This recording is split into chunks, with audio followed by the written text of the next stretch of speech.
Student, आज हम व्यष्टि अर्थशास्त्र के अध्याय 3 उत्पादन तथा लागत को पढ़ने जा रहे हैं। इसके पहले हमने उपभोक्ता के व्यवहार का सिद्धांत देखा, जिसमें हमने ये देखा कि एक उपभोक्ता उपलब्ध संसाधनों के द्वारा अपनी संतुष्टि को अधिकतम कैसे करता है, अपनी उपयोगिता को कैसे बढ़ाता है। जबकि इस चैप्टर में हम देखेंगे कि उत्पादन किस प्रकार किया जाता है, उत्पादन कौन करता है तथा उत्पादन की लागत क्या है। तो इसको पहले मैं आपको पढ़ के सुना देता हूँ। पूर्व अध्याय में हमने उपभोक्ता के व्यवहार के संबंध में चर्चा की। इस अध्याय तथा अगले अध्याय में हम उत्पादक के व्यवहार की जांच करेंगे। एक उत्पादक अथवा फर्म विभिन्न आगतों जैसे, यहाँ ध्यान देंगे, श्रम, मशीन, भूमि, कच्चा माल आदि को प्राप्त करता है। इसका तात्पर्य ये हो गया कि कोई भी उत्पादक जब उत्पादन करने का प्रयास करेगा तो उसको कुछ आगत चाहिए। आगत का तात्पर्य है जो उत्पादन में सहयोग करे। तो उत्पादन जब प्रारंभ करेगा तो उसको श्रम की ज़रूरत पड़ती है, भूमि की ज़रूरत पड़ती है, पूंजी की ज़रूरत पड़ती है, कच्चे माल, मशीनों आदि की ज़रूरत पड़ती है। तो उन्हें हम क्या कहेंगे? उत्पादन के आगत कहेंगे या उत्पादन के साधन कहेंगे। यहाँ क्लियर हो गया आपको कि उत्पादन का आगत का तात्पर्य क्या है, उत्पादन का साधन। अब आगे देखते हैं। इन आगतों के मेल से वह निर्गत का उत्पादन करता है। निर्गत का उत्पादन करता है तात्पर्य ये है कि कोई उत्पादक कुछ श्रम, भूमि, पूंजी का प्रयोग करता है और उसके द्वारा कुछ उत्पादन करता है। उस अंतिम उत्पादन को ही हम क्या कहते हैं? निर्गत। जैसे एक बढ़ई है, वो बढ़ई क्या करता है? लकड़ी और कुछ मशीनों के माध्यम से चेयर का निर्माण करता है, मेज का निर्माण करता है। तो मेज क्या हो गया, या मेज या चेयर क्या हो गया? वो निर्गत हो गया। और जो लकड़ी उसने प्रयोग किया है, जो औजार उसने प्रयोग किया है, वो क्या है? उत्पादन का आगत है। अब आगे बढ़ते हैं। उत्पादन वह प्रक्रिया है। अब उत्पादन की परिभाषा भी हम देख ले रहे हैं। उत्पादन वह प्रक्रिया है जिसके द्वारा आगतों को निर्गतों में परिवर्तित किया जाता है। अर्थात उत्पादन प्रक्रिया में जो आगत होते हैं उनको मिला करके उनके सहयोग से निर्गत का निर्माण किया जाता है, अंतिम वस्तु का निर्माण किया जाता है। उत्पादन उत्पाद अथवा फर्मों द्वारा किया जाता है। उत्पादन किसके द्वारा किया जाता है? जो उत्पादन करने वाली इकाइयाँ होती हैं उन्हें अर्थशास्त्र में हम क्या बोलेंगे? फर्म। अब आगे जब भी हम फर्म की बात करेंगे तो इसका तात्पर्य होगा उत्पादन करने वाली इकाई। तो फर्म क्या करेगी? फर्म विभिन्न आगतों जैसे मशीनों, भूमि, कच्चा माल आदि पर काम करती है। ये कम लिखा है लेकिन आप यहाँ पर इसको काम पढ़ेंगे। मशीनें, भूमि, कच्चा माल आदि पर काम करती है। वह इन आगतों को निर्गत उत्पन्न करने में उपयोगी करती है।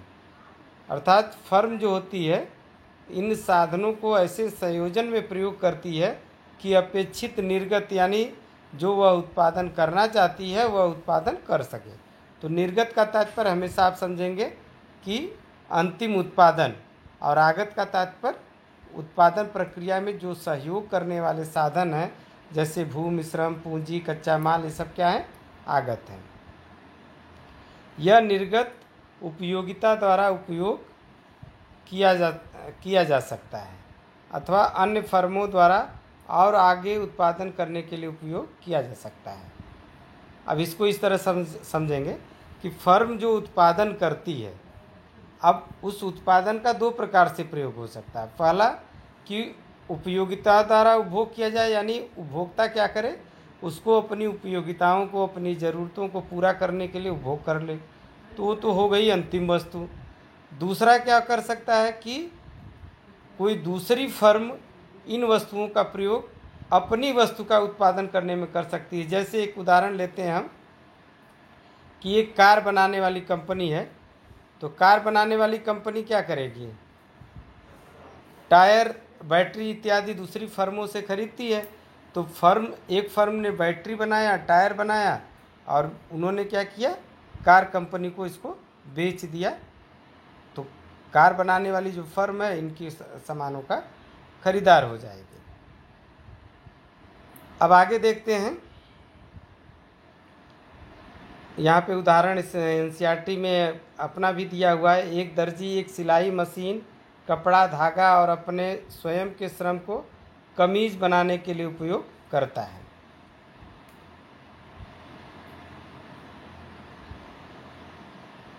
अब कमीज बनाने के लिए उपयोग करता है, दूसरी तरफ ये सारी चीज़ें जो लिखा है कमीज बनाने के, तो कमीज क्या हो जाएगी, निर्गत।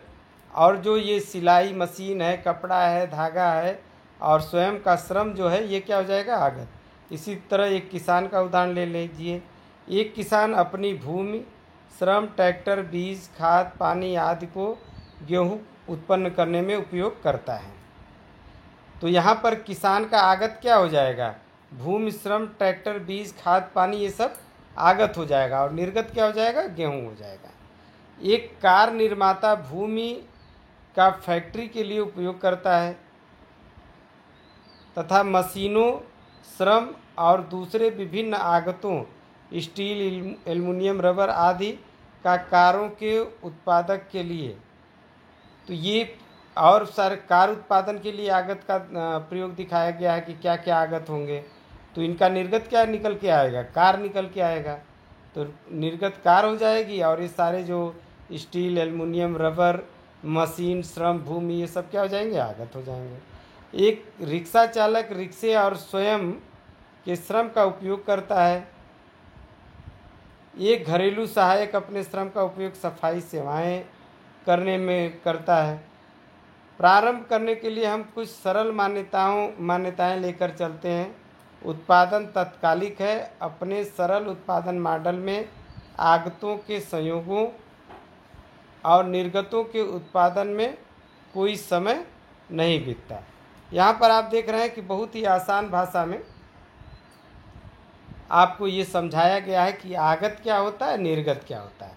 तो इनको 2 लाइन में आप लिखेंगे। आगत से तात्पर्य है उत्पादन में सहयोग करने वाले साधन को आगत कहते हैं, और निर्गत के लिए लिखेंगे कि उत्पादन के साधनों के सहयोग से प्राप्त अंतिम उत्पाद को निर्गत कहते हैं। तो 2 परिभाषाओं के लिए आपने देखा, इतना लंबा चौड़ा आपको परिभाषाएं बताई गई। अब हम आगे चलते हैं, आगे क्या बताया गया है। प्रारंभ करने के लिए हम कुछ सरल मान्यताएं लेकर चलते हैं। अब वो मान्यताएं क्या हैं। उत्पादन तात्कालिक है। अपने सरल उत्पादन मॉडल में आगतों के संयोग और निर्गतों के उत्पादन में कोई समय नहीं बीतता। हम उत्पादन एवं पूर्ति शब्दों का समानार्थी बहुधा अपरिवर्तनीय मानकर उपयोग करते हैं। इसका तात्पर्य है कि यहाँ पर उत्पादन और पूर्ति में अंतर न मानने का तात्पर्य है कि फर्म जो उत्पादन करती है वह तुरंत ही बाज़ार में बेचने के लिए पहुँच जाता है। इसमें समय अंतराल नहीं होता है। हालांकि हकीकत में ऐसा नहीं होता है। किसी कंपनी में उत्पादन होना और उत्पादन होने के बाद वह बाज़ार में पहुँचने, यानी उसको सप्लाई बनने में काफ़ी समय लगता है। आगतों को प्राप्त करने के लिए एक फर्म का उनके लिए कुछ देना पड़ता है। अब आप भी ये सामान्य सी बात आसानी समझ रहे होंगे कि अगर किसी फर्म को आगत प्राप्त करना है, तो आगत जैसे श्रम प्राप्त करना है, तो श्रम का मालिक कौन होता है, श्रमिक होता है। श्रमिक को मजदूरी देनी पड़ेगी। इसी तरह अगर वो उसको बाज़ार से पूंजी उसने लिया है तो उसको क्या देना पड़ेगा, पूंजी को ब्याज देना पड़ेगा। तो हर साधन को कुछ न कुछ देना पड़ता है। इसे उस साधन का क्या बोलेंगे, प्रतिफल बोलेंगे। एक बार जब निर्गत उत्पन्न हो जाता है, फर्म उसे क्या करती है, बाज़ार में बेच देती है और अपना आगम प्राप्त करती है। तो आगम का तात्पर्य होगा ये फर्म के रेवेन्यू से, यानी फर्म की आय। आगम को हम क्या कहेंगे? फर्म की आय कहेंगे। तो जब निर्गत उत्पन्न हो जाता है, यानी वो उत्पादन कर लेती है, तो अपने उत्पादन को क्या करती है? बाजार में बेच देती है। बाजार में बेचने से उससे जो धन प्राप्त होता है उसे हम क्या बोलेंगे? उसे हम फर्म की आगम या फर्म की आय या अंग्रेजी में रेवेन्यू ऑफ फर्म बोलेंगे। आगम तथा लागत के बीच अंतर को फर्म लाभ कहते हैं। अब लागत हमने बताया कि फर्म जब उत्पादन करती है तो उत्पादन के साधनों को कुछ न कुछ देना पड़ता है। तो उत्पादन के साधनों को जो कुछ देना पड़ता है उसे हम क्या कहते हैं? उत्पादन लागत कहते हैं।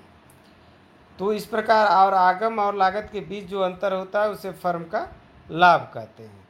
हम यह मानते हैं कि फर्म का उद्देश्य अधिकतम लाभ जितना वह कर सके प्राप्त करना है। इस अध्याय में हम आगतों तथा निर्गतों के बीच संबंध की चर्चा करेंगे। हम फर्म के लागत ढांचे पर विचार करेंगे। हम ऐसा इसलिए करते हैं ताकि हमें उस उत्पादन को ज्ञात कर सकें जिस पर फर्मों के लाभ अधिकतम होते हैं। वहाँ पर हमने देखा था उस पिछले अध्याय में कि उपभोक्ता की उपयोगिता अधिकतम कैसे होगी, और यहाँ पर हम देख रहे हैं कि उत्पादक का लाभ अधिकतम कैसे होगा। अब इस चैप्टर के आगे हम विस्तार से चर्चा जो है नेक्स्ट वीडियो में करेंगे। धन्यवाद।